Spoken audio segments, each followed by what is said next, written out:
I fear HBO Max and Sally Richardson Whitfield and all the people over there, Inglesby, and the creators of Mayors of Easttown have done it again with this one, y'all. Let's get right into it. Only apply that. Get it, don't be timid when you ain't apply that. Love up on it, give along, leave it. I don't want no trip, baby, spray like Here. My name is Ashley, and this is My Sweet Perspective, where I give my take on all things TV and movie related, and I am here to put you on, okay? Back to talk a brand new HBO Max original series that premiered yesterday, Sunday, September 7th, Task. Okay, starring Mark Ruffalo and Tom Pelfrey over here, right? And immediately, yes, y'all, we go all around the mulberry bush seeking for shows that are compelling, that are interesting, that are written well, that are acted well. And sometimes it can be very hard to find that, especially in a pilot episode. But when I tell you this pilot was cooking, I mean, just that. It takes place in the Philly suburbs, and immediately we see two dueling protagonists. We see again Mark Ruffalo's character, Tom Brandis, who's an FBI field agent who's now working as a recruiter due to some familial issues. And then we have Tom Pelfrey, who plays Robbie, who is a convict with a heart of gold. From my context clues, okay?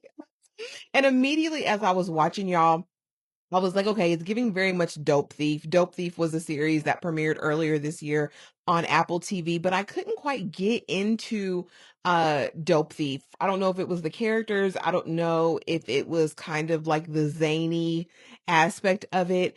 But I think this is done right. This is gritty. This is grounded. It's very raw. And I like that for us, right? So again, it's a character first crime story. Immediately, I can tell that our two protagonists are going to take us down through there. They have so much in common. Of course, they're on two separate sides of the law, but you can tell that both are struggling and really trying to figure out what life is like in their new normal, right? In their new family. Robbie having lost a clearly something's happened to his baby mama because he's raising these two kids with his niece Maeve. And then on the other side of that, we have Tom's character, who is Tom Brandis, who is clearly struggling with something that didn't happen within the family. His son is currently in the pinta for doing something, I believe, to the daughter. It's not fully fleshed out in the first episode.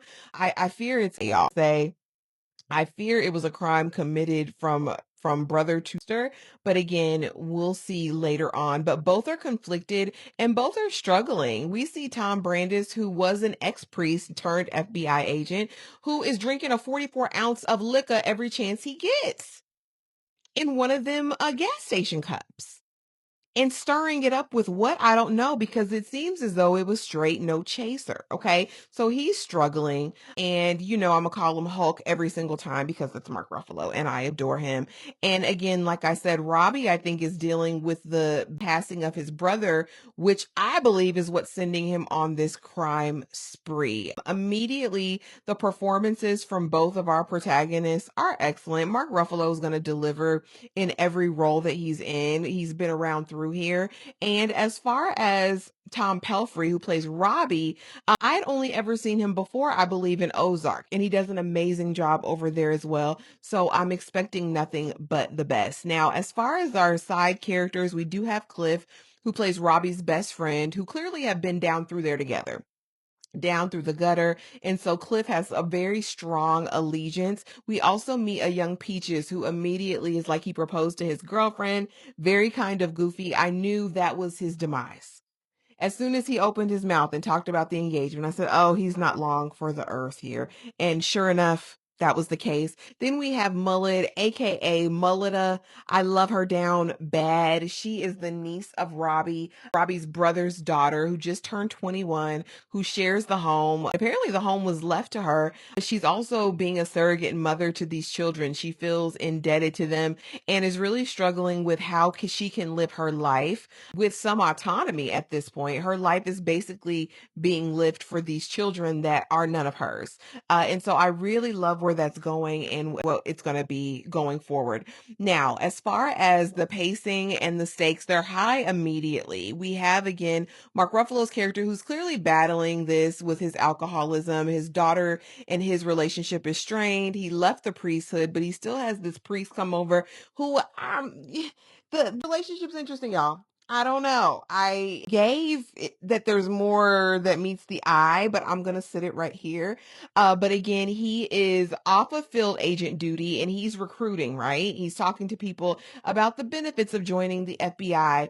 All of a sudden, he's called into this meeting where it's like, we have to put you back in the field. There's been a series of robberies, home invasions, and we need you to head a task force. And he's like, you know what I'm going through right now. I can't do this. Of course, it's about the issues in his family. And he says, fine, I'll do it. And we get introduced to some new characters who's going to be working with him. And we'll get into them a little bit later. But again, he's not ready for this. Enter Robbie and his ragtag team of misfits who are selectively targeting clearly dope dealers out here, but also people who are a part of this specific motorcycle gang, which further gives me context clues that this has something to do with his brother's death, that they are known. I don't know if they were a part of the motorcycle gang and it went awry, or if these are just the people who took out his brother.